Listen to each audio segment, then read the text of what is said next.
Hagay Beşe Kemin Di 2 saliya Kral Darius de, di maha şeşemîn de, di roja yekemiya mehê de bi destê Pêxember Hagay vê gotina Xudan ji Zerubabelê lawê Şealtiyelê, waliyê Ciwistanê û jê şûyê lawê Yehudsadakê Kayînê mezin rahat.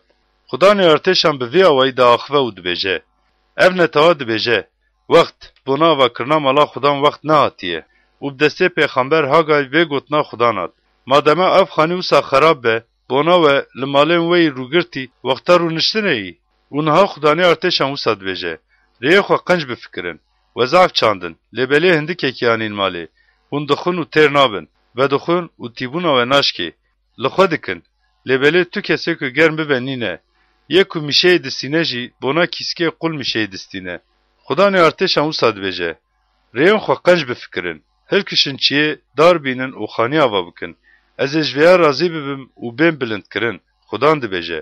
Hûn li benda gelekî tiştan man û avay, hindik bû û dema we wê anîn malê, min bi ser we ve pif kirê. Ma ev ji çi ye? Gotina Xudanê artêşan, ji ber mala min ya ku xopan disekinê yî, lêbelê hûn herkes baz didin malên xwe, ji ber vê yekê ezman ji we xwînavê diparêzin û erz zadên xwe diparêzin.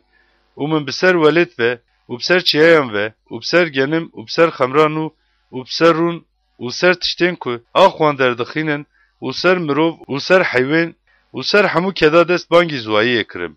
û Zerubabelê lawê Şealtiyel û yê şûyê lawê Yehudsadakê Kayînê mezin û hemû maweyên netewê gotina Xwedayê xwe Xudan û ji ber ku Xwedayê wan Xudan wîşandiye li gotinên Pêxember Hagayî guhdarî kirin û netewê ji ber Xudan tirsiyan. û Hagayê nûşevanê Xudan bi pêxembertiya Xudan bi netewê re axivî û got, ez bi we re me, gotina Xudan. û Xudan ruhê Zerubabelê lawê Şealtiyelê waliyê Ciwistanê û ruhê yê şûyê lawê Yehudsadakê Kayînê mezin û rihên hemû maweyên netewê îşyar kirin. û 2 saliya Kral Darius de, di meha şeşemîn de, di roja 24 Meyê de hatin û di mala Xwedayê xwe Xudanê artêşan de xebitîn. Beşa duemîn Di meha heftemîn de, di 21 Meyê de bi destê Pêxember Hagay ve vê gotina Xudan hat. Niha bi Zerubabelê lawê Şealtiyelê waliyê Ciwistanê û bi yê şûyê lawê Yehudsadakê Kayînê mezin û bi hemû maweyên netewê re biaxive û ji wan re bibêje. Ma di nav we de jiyên ku ji bermayiyên kesên ku vî xanî di mezintiya wê yî din dîtine de çend kese ne? û niha ma hûn wê çawa dibînin?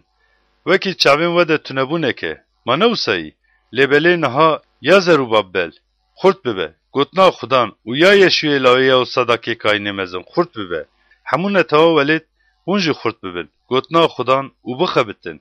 Ji ber ku gava hûn ji Misrê derketin û dema rihê min di nav we de bû, li gor gotina ku bi we re birî me, ez bi we re me, gotina Xudanê artêşan, me tirsin.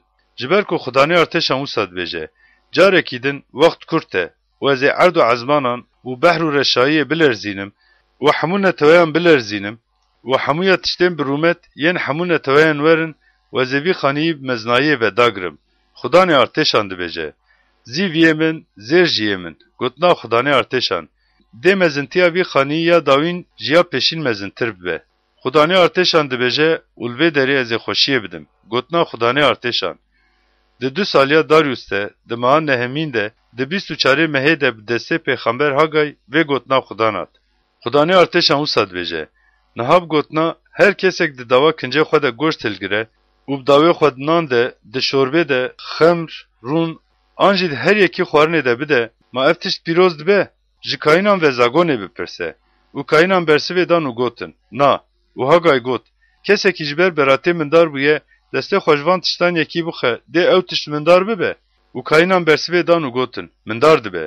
û Hagay bersivê da û got, ev netewa wisa ye, û li ber min ev gel wisa ye, gotina Xudan û her karên destên wan wisa ne û tiştê ku li wir pêşkeş kirine mindar e. û niha rica dikim, berî ku perestgeha Xudan de kevir deynin ser kevir, dema ku ji îro û ji vê we de tire qenc bifikirin. Di wan deman de dema zilamek digiyaşt komikek 20 holçekî, dibû komikek 10 holçekî. Dema dihat ku ji teşta xemrê 5 qabî derxîne, dibû 20 qab xemir. Min bi kerehû û bi efnikiyê û bi zîpikê li we û li her karên destê we xistin. Lêbelê hûn venegeriyan min, gotina Xudan. Ez rica dikim baş bifikirin.